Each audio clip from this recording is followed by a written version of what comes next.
নমস্কার বন্ধুরা, সকলে কেমন আছো? অনেক দিন পরে আমার মনে পড়লো যে আমার একটা ওই অ্যাবনর্মালসা টাইপের একখানা ইউটিউব চ্যানেল আছে, যেটাতে 10 বছরের অন্তর মনে আমি একখানা ভিডিও পোস্ট করি। সে যাই হোক, আজকে আমি যাচ্ছি দিদির বাড়ি। আর দিদির বাড়ি যেতে গেলে আমাকে নবদ্বীপ হয়ে বোলপুর যেতে হবে, কারণ দিদির বাড়ি বোলপুর। আমি তাড়াতাড়ি করে তো নবদ্বীপ বাস স্ট্যান্ড অবধি গিয়ে পৌঁছালাম, কারণ অলরেডি 12:30টায় আমার বাস, আর আমি 12:20-তে নবদ্বীপের যে ওই ভালুকা বটতলাটা আছে সেখানটাতে গিয়ে দাঁড়িয়েছি।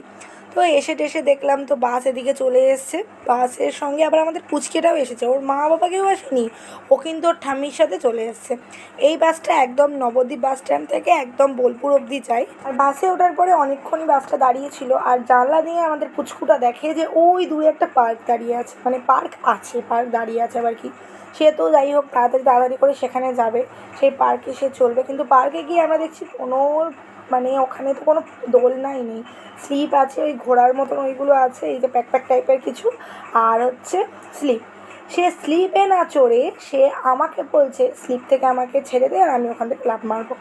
সারাটা রাস্তা তো বাসের মধ্যে বৃষ্টি বৃষ্টি বৃষ্টি। তো 10:30টায় বাড়ি থেকে বেরিয়েছে, দিদির বাড়ি পৌঁছাতে প্রায় 6:45 মতন বেজে গেছে। তো বাসের মধ্যে এই মহারানী আমার হেডফোনগুলো কানের মধ্যে ঢুকিয়ে আস্তে আস্তে দেখছি ঘুমিয়ে পড়েছে। আর সামনের সিটেই আমার মামা মামি এরা বসেছিল, আর পিছনের সিটটাতে আমি বসেছিলাম।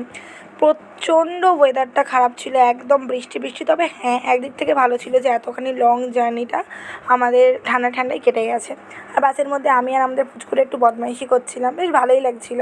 তার মধ্যে এদের এখানকার ওয়েদারটা আমার এত বেশি ভালো লাগে, মানে বর্ধমানের ওই সাইডের যে রাস্তাটা, ওখানকার রাস্তাঘাটগুলো তো অধিকাংশ জায়গাতেই প্রচণ্ড পরিমাণে বন জঙ্গল। ইভেন দিদিবাড়িতে বাড়ি যাওয়ার আগে 7 কিলোমিটারের তো একটা জঙ্গল আছে, মানে এই যে জঙ্গলটা টোটালটা 7 কিলোমিটারের জঙ্গল। তোমাদের যাদের ওই সাইডটাতে বাড়ি তোমরা তো অবশ্যই জানবেই।